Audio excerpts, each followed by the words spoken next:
Žiadne petardy.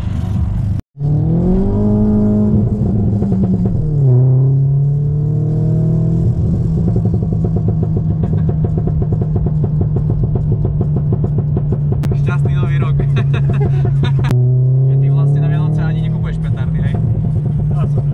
Naštartuješ a...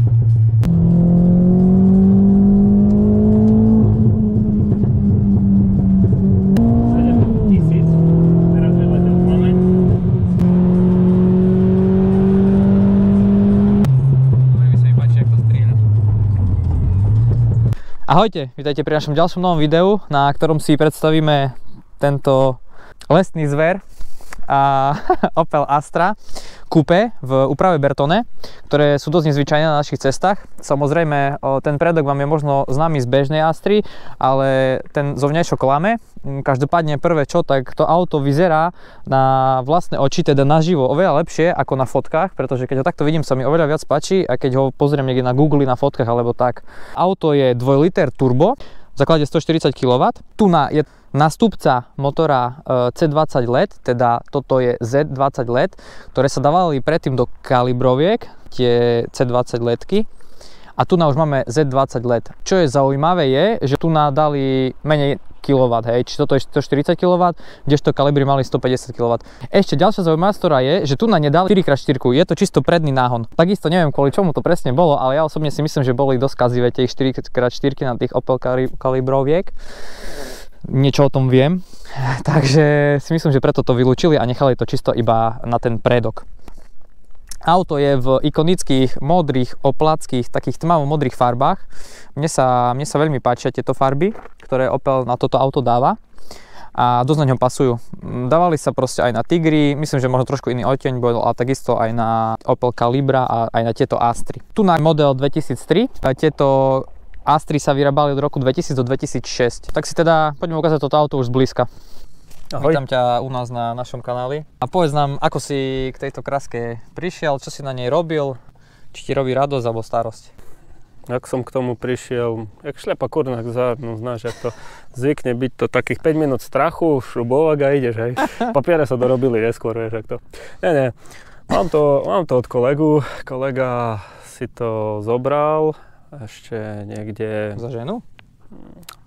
Jakože snad s tým neobcoval, lebo ako chodím v tom, bolo by mi blbo, ale zabral to, ani neviem skadiaľ. Prišlo to v trochu inej modrej. Fakt? Toto nie je úplne originál oplacká modrá, ale o tom neskôr trochu. Bolo to úplne v základe do Gabane, trošku to hnilo a malo to ale že strašne nevkusný červený interiér, z ktorého, chvála Bohu, už ostal len trochu na volante. K tomu som sa ešte nedostal to odstrániť. Kolega to potom zobral, vyhádzal z toho celý interiér, hodil tam čierny. Pozri ten volant, ma to zaujíma, kde to tam je. Tam dole. Aha. Tak si predstav celé stredy týchto sedačiek v tomto štýle, hej. Akože a to topka, nie je taká, že červená, to je skôr taká bordová, hej, to je... A ja som si to, akože pravdu povedať, som si to ani nevšimol, si pána teraz, ak som išiel na tom auto. Hej, práve za to som to tak neriešil, že toto už tak nekričí do očí hrozne. Myslím, že to malo ešte aj tie plastikolo radiacej páky a takže tam boli červené. Ako nie som si istý, ale bolo to hrozné. Je obšitá tá riadiačka. Hej, toto už je len zmenené, to bolo inak celé červené, myslím, že tá koženka. Jo, aj tá paciere dverí, všetko toto bolo. Otvor rovnou kapotu. Kamož to dotiahol zo Slovenska, alebo? XY, ty majiteľ, keď to pohľadáš podľa čísla, sú ešte tam senické značky, ono myslím, že bolo od Lučenca alebo skadiaľ, takže majiteľov tu človek ani nepotrebuje riešiť. A prvý majiteľ Nemecko? Určite, starý pán, tomu verím. Doktor, určite, doktor. Minimálne. Bolo to potom tak, že celé auto sa rozobralo, kolega bol strašný perfekcionista, takže si zahnal originál Opel plechy, ktoré minimálne pár mesiacov dohľadával, kým prišlo všetko. Takže sa to komplet z originál plechov vyvarilo v karosárskej dielni. Normálne sa to urobilo, jak sa to malo. Myslím, že sa tu menil kus prach, jeden, druhý, zadné čelo zmizlo. Nebolo tam, popravde poriadne ani, takže je tam originál nové čelo, zakonzervované, nastriekané, takže auto je pekne vyvarené, tuhé. Momentálne ho dal potom do tohto celolaku kompletného. A teda ten celolak nie je to originál, hej, Opel farba, ako sme hovorili? Nie je to úplne. Je to podobné. Je to dosť podobné, ale nie je to ono. Popravde Bertonkový predný nárazník to nemá, myslím, že je to z OPCčka, aby to vyzeralo ešte krajšie, lebo keď si to hodíš na net, tak to majú väčšinou inšie. Majú viac také tie skosené, nie? Také, aké by sa to viac smialo, alebo nejak tak inak. Proste je to iný dizajn. Ten je najkrajší, čo na tie G-čkové Astry sa dalo dať, takže to tam nahádzali. No a potom on sa chcel toho zbaviť, lebo už mechanické veci sa mu nechcelo riešiť a proste mal nejaký nový projekt zase vyhľadnutý. A ty ako nadšenec do týchto aut? Určite, presne. nie, akože bolo to zaujímavé, tak som si to zobral, že prečo nie. No a tak som tam nahodil nové turbo. K novému turbu prišiel potom aj kompletne nerezový výfuk, ako kedy sa ešte lesklo, ale teď to už není vončo. Celonerezový výfuk je okrem z vodou teda, hej? Komplet, akože to je časť turba. Tie z vody sú jednoducho, to je zadná časť turba. Od neho potom ide celonerez, ktorý momentálne nie je vidno, lebo je obalený v termopaske, pretože dokáže sa to riadne nahriať. Máme pár fotky toho turba, jak svieti. 76 priemer rúry je kompletne odpredu do zadu. Má to síce dva plne prechodné tlmiče, ale ako v 7.6 je to problém trochu utišiť, takže má to hluk, má to bordel, ale tak to má byť, není to na každý deň. Je to na víkendy. Je to na víkendy. Táto vodárenská trubka, čo tu máš? Tá je kompletne od firmy vodarujeme.com. Tí majú dobré veci, akože ja potom tiež od nich beriem niečo do auta. Najprv mi núkali radiátor tam dať, potom som si vravel, že nie, že predsa len stačí trúbka, akože na čo by som tu dal celý radiátor. Núkali mi aj taký malký, pekný, ale predsa tá trúbka je trúbka. A to je dobré, lebo keď sa to je vlastne slúži to na to, že keď sa ti niekto ako spolujazdec pokáka, áno, tak potom on to rovno splachne a týmto vývodom sa potom to výfuk vyhodí vonku, tak? Presne. Takže čo to je vlastne? Momentálne táto vrchná časť je taká narýchlo custom sane, robené z hliníku, ale dole od turba je vedený kompletne systém AirTag, aj s chladičom, s intercoolerom od AirTagu do 350 koní. To je ten radiátor, ktorý mi núkali. Hej, vidím to. Je tu nasačkovaný, je to na úkor klímy, ale tým, že je to Bertonka, aj v 30-kách, keď som si spustil okno, klímu to nenahradí, ale aj tak nešla nejak extrémne, teoreticky. Tu bol predtým nejaký taký malý kuler? Tu bol predtým v tejto časti kuler, ktorý asi tak 10 cm na spodku chladilo. Aha. A inak bol na prd a tu vedľa bol chladič klímy s vetrakom. Čiže toto si vyhodil a dal si tu ten... Muselo to ísť preč a musel ísť aj kompresor klímy preč, pretože tam idú tie hadice, aby ten priemer bol dodržaný. Je to tak špeciálnejšie. Není tam veľa miesta, ale napasovalo sa to tam. S tou výmenou intercoolera to bolo dosť zaujímavé. V tom momente, ako náhle vyhodíš kompresor klímy, potrebuješ dať iné remenice, jak motora, tak napínacej kladky. Takže myslím, že RD Motorsport. Taká reklama teraz? Tak troška, hej. Ako neplatená, lebo aj tak o tom nevedia. Krásne veci na tie autá a veľmi dobré triky, takže podľa nich som potom dal vyrobiť na zákazku remenicu spodnú, potom aj remenicu napínaciu a zmenil som celý klinovú sústavu, aby to išlo tak, jak to má ísť, lebo ako náhle ty vyhodíš klinový remeň, už tam nedáš ten dlhý remeň. Na sériovú, keď to chceš zmeniť, aby to išlo inak, je tam hladká napínacia kladka, ty potrebuješ už vtedy ozubenú, lebo ten remeň sa točí inou stranou, nie opačnou, ale prednou. A keď to všetko spravíš, tak zistíš, že tá veľká remenica, ktorá je na kľuke dole, ti ten remeň bude hnať rovno do olejového vedenia, do chladenia, takže ju potrebuješ zmenšiť. Takže to všetko sa povyriešovalo. Celé toto trápenie predchádzalo tomu, že sa upravil výkon. Teda je tam teraz koľko tých koní? Alebo kilovatov, neviem, či ti lepšie povedať. Asi koní, povedz. Srandovné je to, že tam najprv bolo tých 192 koní, tých 140 kW. S tým, že keď sa to hodilo bez katov, ktoré boli už rozpadnuté na ten vek, tak to malo 205 koní čipom a streľbou do výfuku sa urobilo z 205 koní a 265 Nm, čo to malo odmerané. Potom sa to urobilo 225 koní a 357 N. Už to, takže 100 N hore to bolo hneď cítiť od spodku. jak to zaberalo. Medzi tým sa ešte začal zblbovať sériový dump ventil, ktorý je na turbe, takže sa tam nahodil ten Forge dvojcestný ventil, ktorý fúka aj pre turbo, aby to turbo držalo výkon. Aj keď to má príliš veľký prebytok, keby náhodou prefúklo to turbo, tak to pustí do atmosféry. Takže tam máme?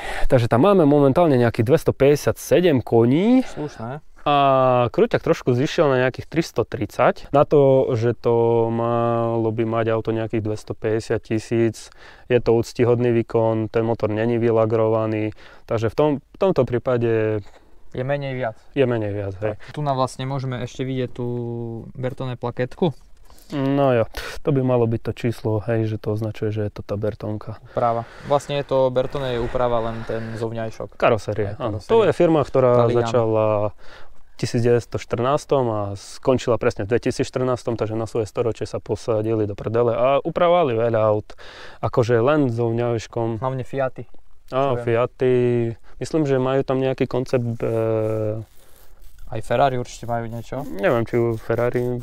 Myslím, to neviem, ale myslím, že je tam aj Maybach, myslím, že nejaká stará generácia, od Fordu nejaký ten z tých 60 rokov. Dobre, ešte poďme takto na vôkol. Hej, ešte toto som chcel poznamenať, že vlastne toto sa mi páči, že ako spoznáte prvého oplaka, že je to handra pri tom motorom prestave. To musí byť. To isté je aj pri mojej Kalibre, lebo tu hoci kde sa zadžabe ten olej. Ale ocením, že je to ponožka. Tie majú veľmi dobrú absorpčnú hodnotu. Jasné.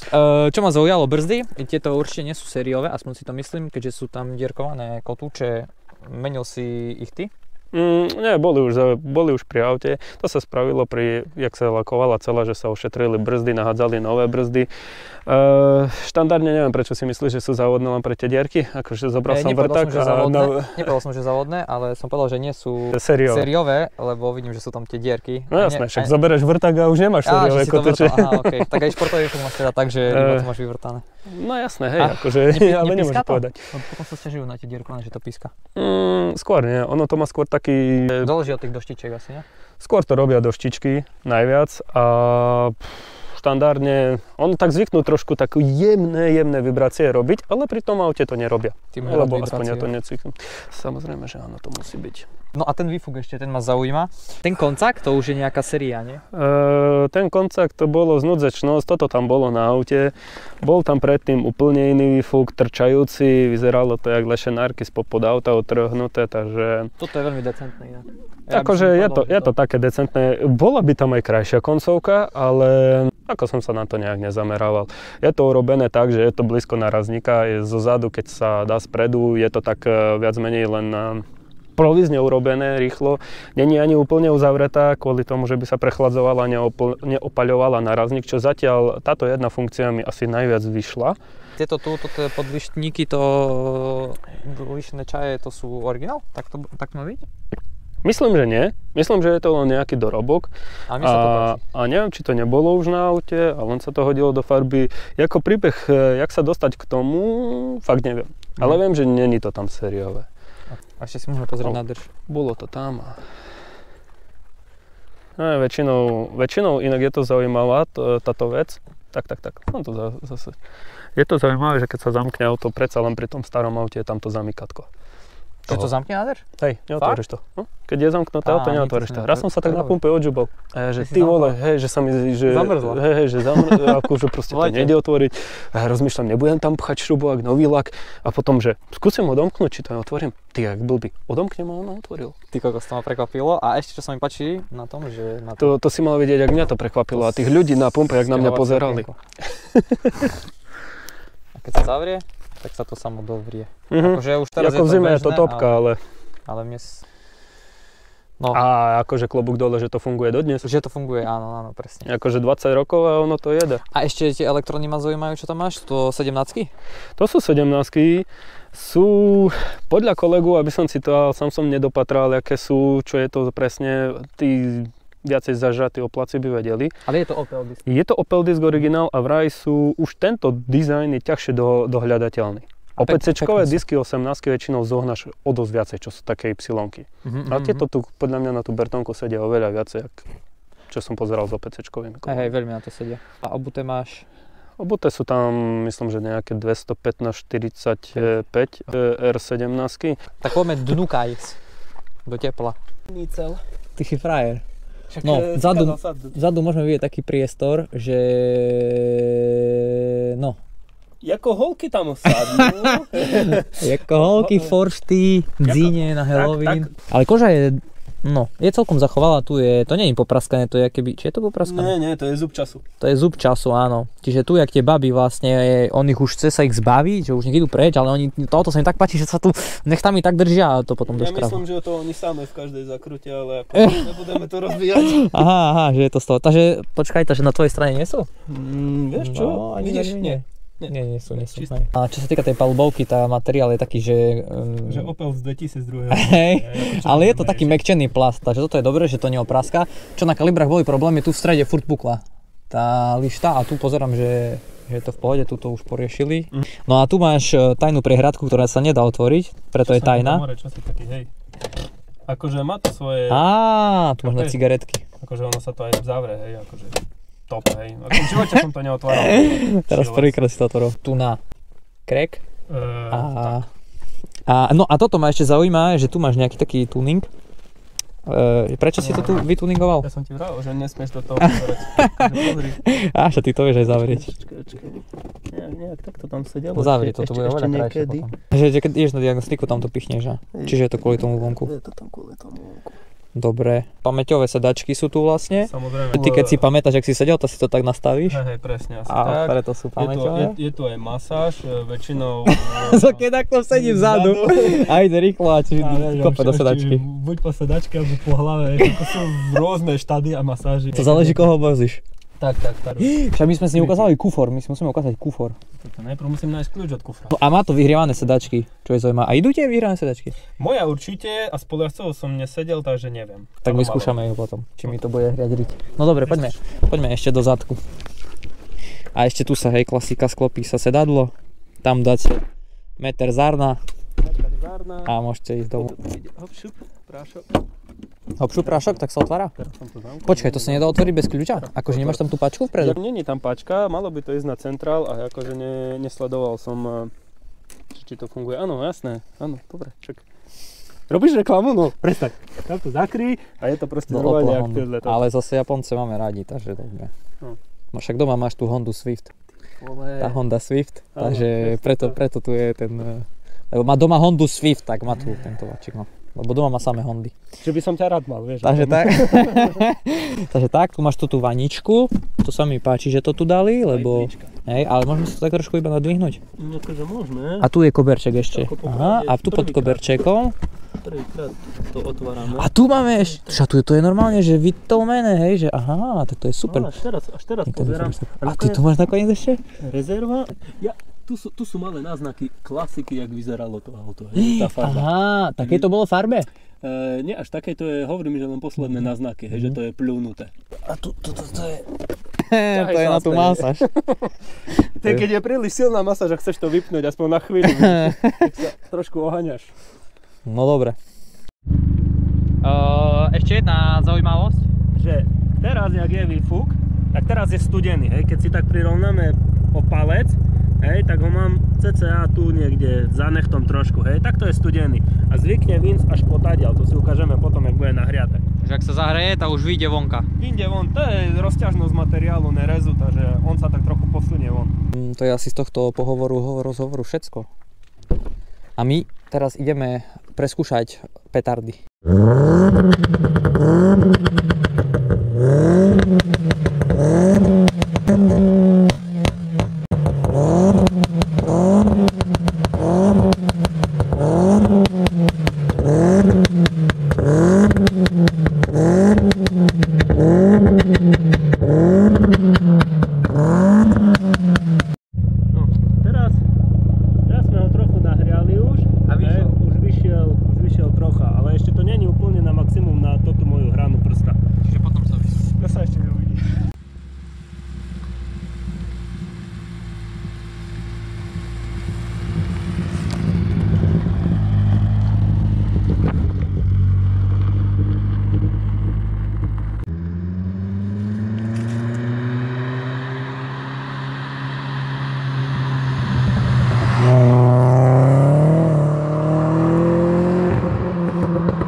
petardy! Šťastný nový rok!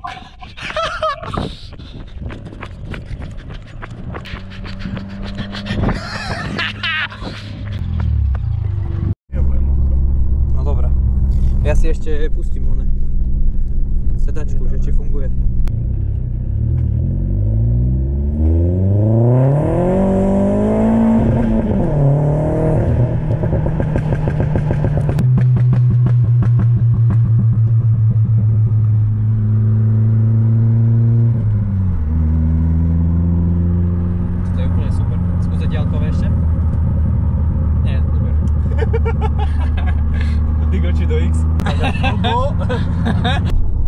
No a čo jazda v tomto aute, ešte o tom môžeš niečo povedať, keď to vieš porovnať, keďže si jazdil aj to rally troška. Čiže oproti tomu Swiftu, vieš to porovnať medzi tým? Akože to nemôžeš zrovnávať 1.3 atmosféru na okruhovom podvozku a 800 kg auto, keď tu máme nejakých 1230 kg a 257 koní, hej. Podvozkovo je toto dobré, ale štandardne ten podvozok, čo tu je posledná vec, ktorú treba na aute urobiť, aby bolo fakt super. Takže vlastne ako auto sedí super, ale tá istota v ňom nie je. Staré Opel boli topka, ale tak jak veľa značiek dneska už je mŕtvych, takisto medzi nich patrí aj Opel. Čo sa týka športového? Športových, áno. Akože tie nové to sú... Je to Britz. Je to Britz. Vyzerá to dobre, ale ako... nechceš to proste. Umrelo to emisiami, umrelo to všetko a všetky krásne autá pomreli v roku 2002 strašne a ešte čo to sa podržalo. Je to auto, ktoré je za bagateľ a dokáže to pobiť auta za desiatky tisíc. Presne. A vyčariť úsmev na tej tvári. Ešte ti to vyčarí úsmev na tvári, áno. A dojazd máme 0 a my ideme ďalej, takže toto je to čaro toho auta. To je to čaro auta, že ono ťa pošle do ryti, ale v skutočnosti to tak nemyslí, to je taká milujúca žena. Hej? Milujúca žena, ktorá ťa pošle do ryti, ale ona proste chce, aby si s ňou išiel ďalej. Takže ideme ďalej a sme v ryti. A musím povedať, že tá sedačka hreje. Dobre. Dal som na 5 a hrialo to, tak som sa povedal, že toto je jak 1, ale už teraz to peče. Takže ja si to stiahnem. A stovka nám stojí toľko, čo diesel. Ako nebudeme to preháňať, nesmiem ho naučiť na veľa. A že sa tu tankuje s úsmevom na tvári.